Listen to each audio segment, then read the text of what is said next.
เคเรียบร้อยไปขึ้นกินข้าวบัดนี้ตอนแรกก็ต่อตาที่สองอาหารเพียบเลยมื้อนี้ต้มปลานิ่นกับตำมะทั่วว่าสิกินส้มมะกอกนี่แต่ว่าอยู่เข้าเลยมันจำกูขยะกระดังเธอตรึ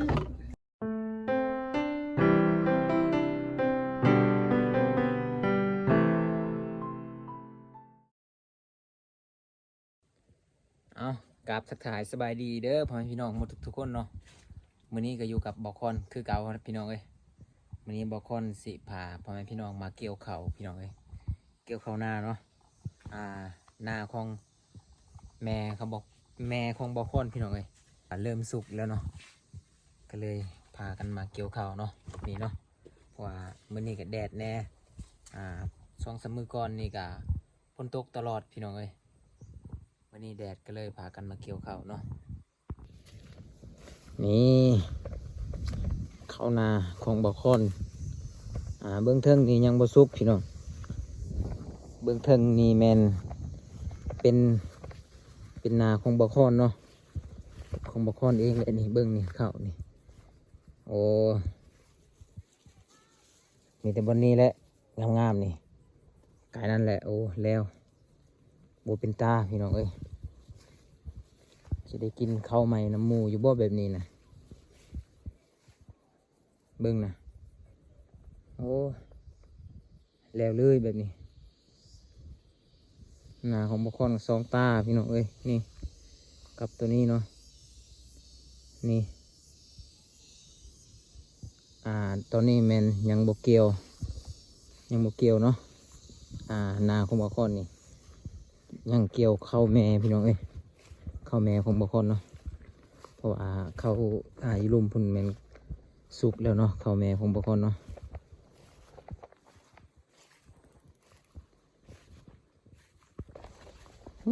คำนากะ6อะไรบ่ได้มาเลยเนาะ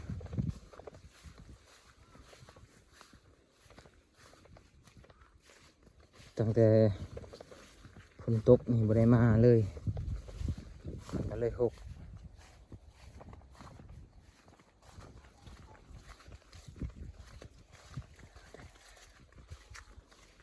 นี่หลายคนอยู่มื้อนี้พี่น้องบางคนมานำหลังเนาะเขาจะมาก่อนแล้วบางคนยังไปเวียกเนาะมื้อเสาร์นี้เนาะ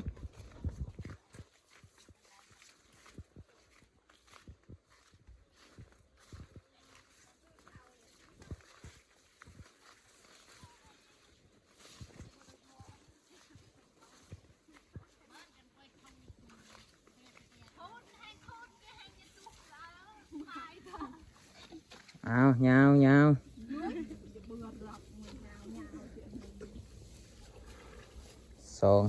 6 คนลงก่อนแล้ว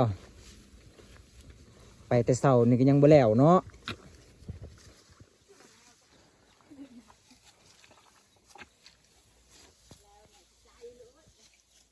เอาในได้ก็ให้แล้วมื้อนี้2 ตาซื่อๆบ่แล้วก็บ่ต้องเมื่อตอนนี้ก็บุคคลก็กำลังสิลงคือกันแหละบัดนี้ฮะเฮ้ยทวงตลอดเลยทางพุ่นทวงตลอดเลยให้บุคคลลงโอ้เมื่อยเลยบุคคลแดดเลยยางมาซื่อๆก็เมื่อยเลยยังบ่ฮอดยังไม่ได้ลงเลยนี่เลยจากนั้นก็11 โมงแล้วอยากกินข้าวเลยดิไปตอนนี้บุคคลก็สิลงคือกันแหละนี่เกี่ยวกันยัง2 อันนี่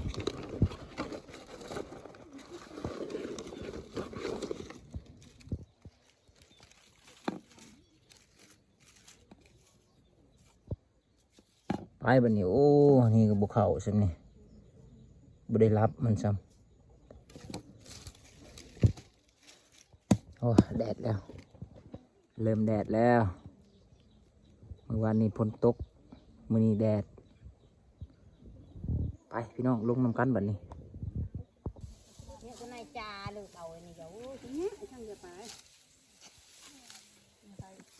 ไก่สิแล้วเนาะตานี้เนาะอย่างน้อยหนึงโอ้ย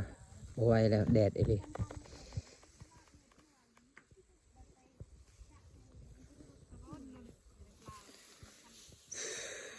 อยู่แต่จ้าจะบ่เรือบ่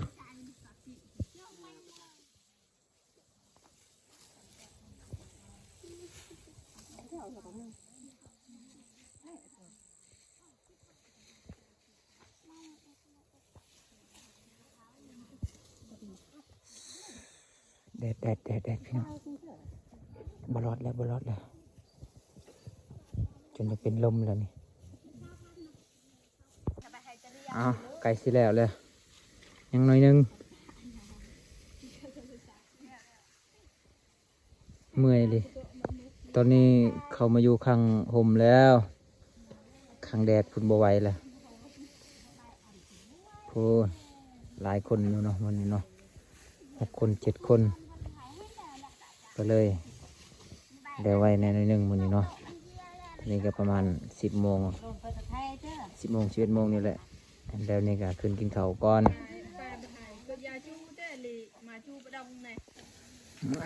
เรียบร้อยแล้วเมื่อยแล้วตอนนี้ก็สิขึ้นกินข้าวเลยก่อนโอเคเรียบร้อยไปขึ้นกินข้าวบัดนี้ตอนแรกก็ต่อตาที่2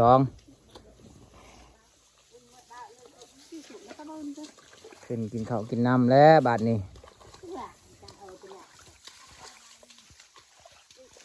เรียบร้อยหากระตาหนึ่ง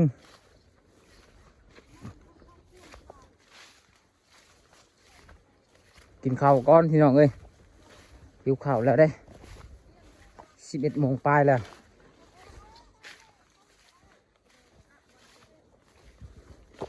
ตอนแรกก็ต่อตาตัวนี้เนาะตาที่2นี่บอกมัดนูพุกกินเขากะต่อตาตัวนี้กะเรียบร้อยเนาะต่อไปก็แม่นหน้าของทานเบนอีกเนาะอยู่เทิงนี่เนาะเบิ้งหอยนูพุกหนูหลายเลย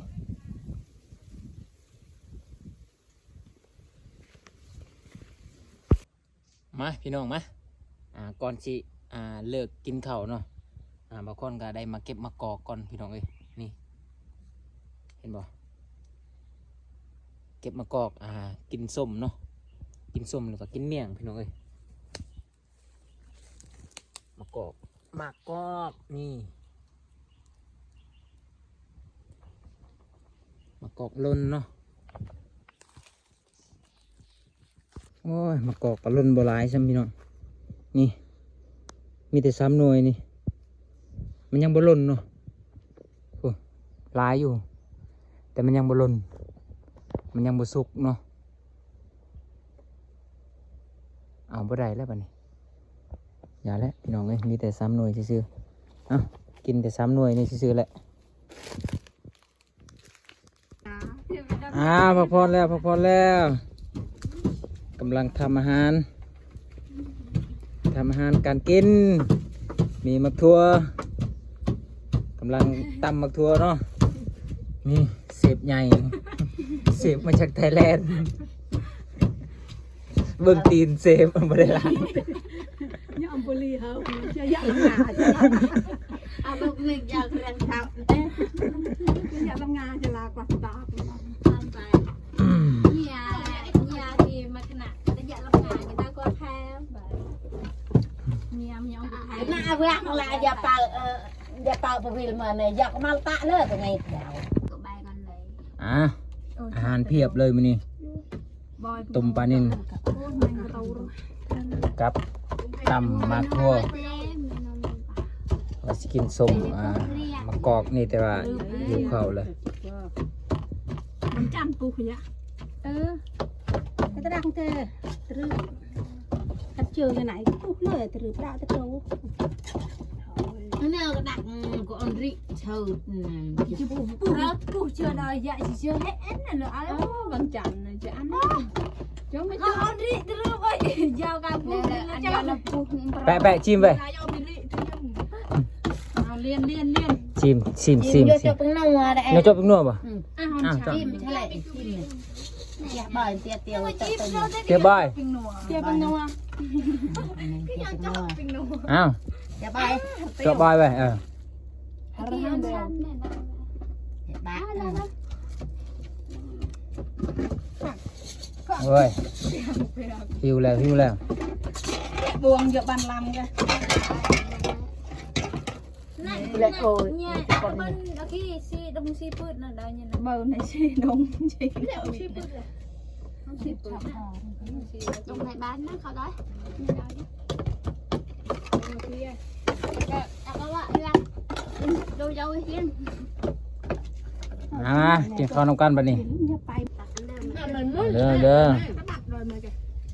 จำมักตัว đâu mình không tay nước nhìn cái lạc nghe rồi hệ lưng cả hai mẹ con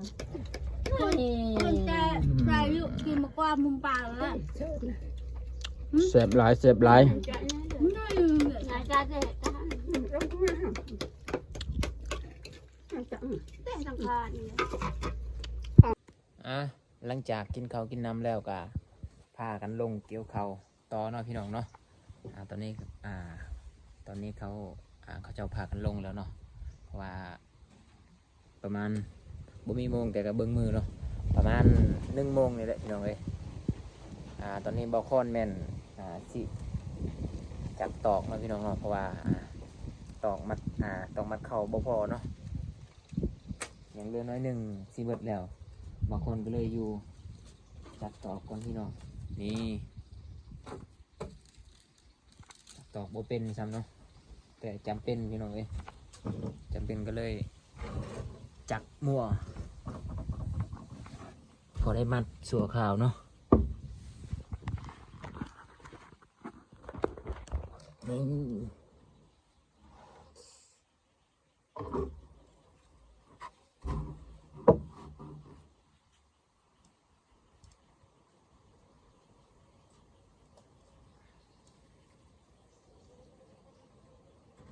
บ่คือคนเก่าคนแก่เนาะคนตะกี้เนาะเป็นทุกอย่างอันนี้บ่ค่อนนี่เว้ยบ่เป็นบันไดได้อพี่น้องเอ้ยเบิ่งนี่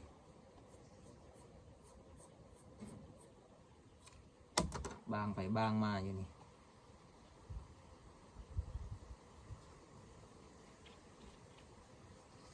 อะไรก็เอาเว้ยพอได้มัดเข่าเนาะ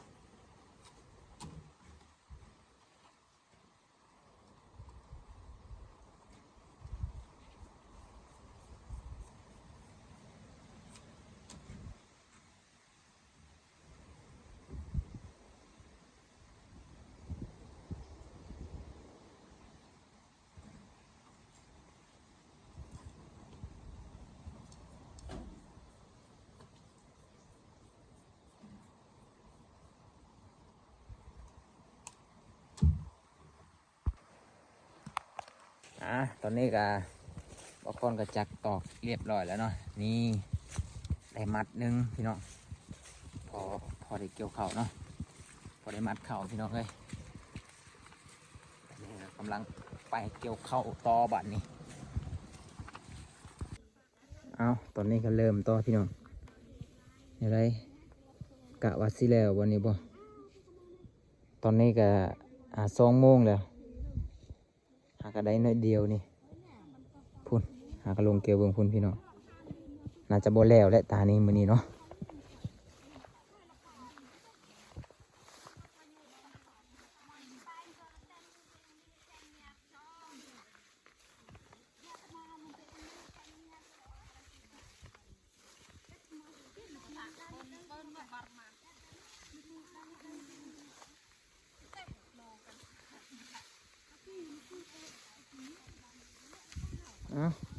ต่อโอ้ของหนูเบิ่งนี่หนูถูกกิน ลายลีโอ้ลมแล้วปะนี่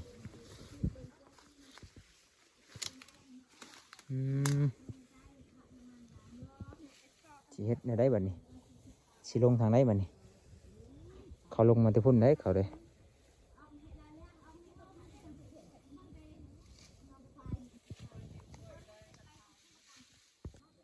ตอนนี้ก็เริ่มเกี่ยวต่อไปเนาะตอนนี้เขาไปก่อนแล้วบอกก่อนลงน้ำลังพี่น้องนี่ลงแจ้เบิ่งนี่โอ้มีแต่เขาลมเบิ่งนี่เห็นบ่สาในนึงเนาะเขาลมเนาะนี่ขนาดเขาบ่ได้ลมก็ยังสาแล้วบอกก่อนเจอเขาลมอีกแห้งกระเด็ก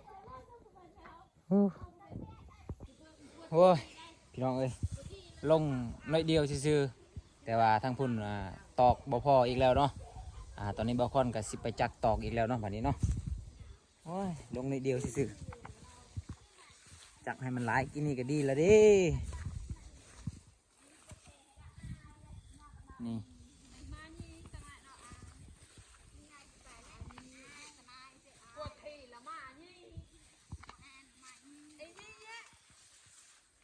โอ้ว่าเขาจะลมเรื่องยังเนาะลมเรื่องบ่อยากเท่านี่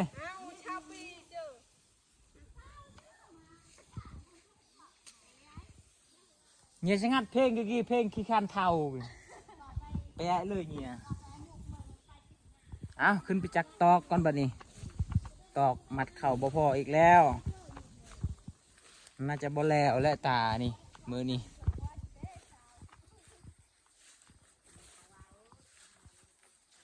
จักตอกกะได้นั่งอยู่เทียงพี่น้องเอ้ยบ่ได้ลงขี้ต้มเนาะไปจักตอกก่อน